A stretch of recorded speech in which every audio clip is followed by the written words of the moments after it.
Time, weather and... Highways. Case.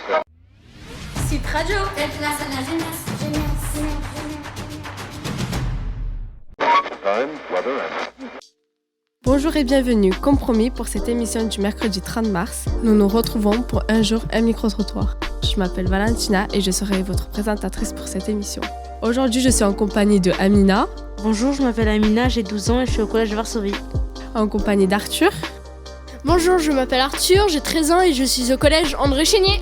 Et de notre invité de village, Lilian.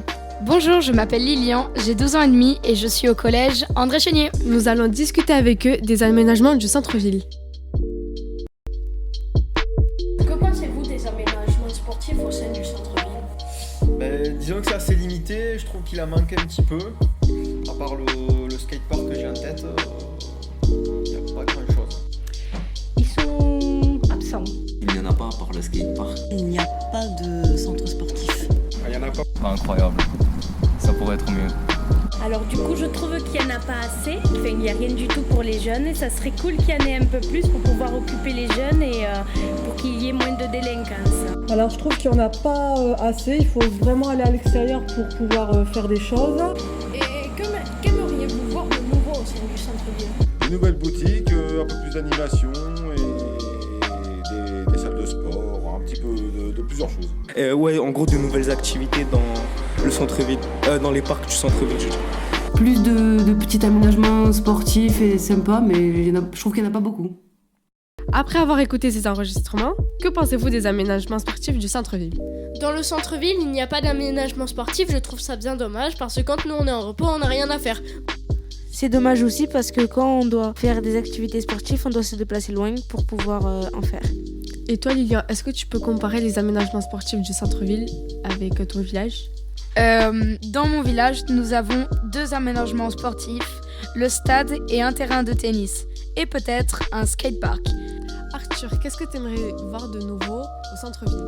Eh ben une piste cyclable parce que la seule piste cyclable qu'il y a à Carcassonne, elle est faite pour les touristes et du coup ça les amène que à la cité ou au point touristique. Ils passent pas par le centre-ville en fait. Et ça je trouve ça vraiment dommage. Et puis j'aimerais aussi voir un city stade dans le centre-ville, comme ça le week-end on pourrait aller faire des foot ou du basket. Je trouve que ça serait bien s'il y avait des trottinettes électriques, plus de décoration dans les rues. Et je trouve aussi que les rues sont très sombres la nuit et pas assez lumineuses.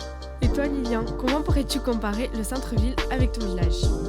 Et déjà nous, on a plus d'aménagements sportifs comme le stade et le terrain de tennis, alors que nous avons moins d'habitants que le centre-ville de Carcassonne.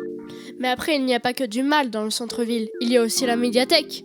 Et ça, c'est un super passe-temps, on peut y aller pour lire, mais il y a aussi des ordinateurs à disposition que l'on peut emprunter pour étudier ou pour s'informer, quoi. Mais après, le jour, ce que je trouve bien aussi, c'est que le centre-ville est ultra vivant, il y a plein de touristes, mais la nuit, il change totalement de visage.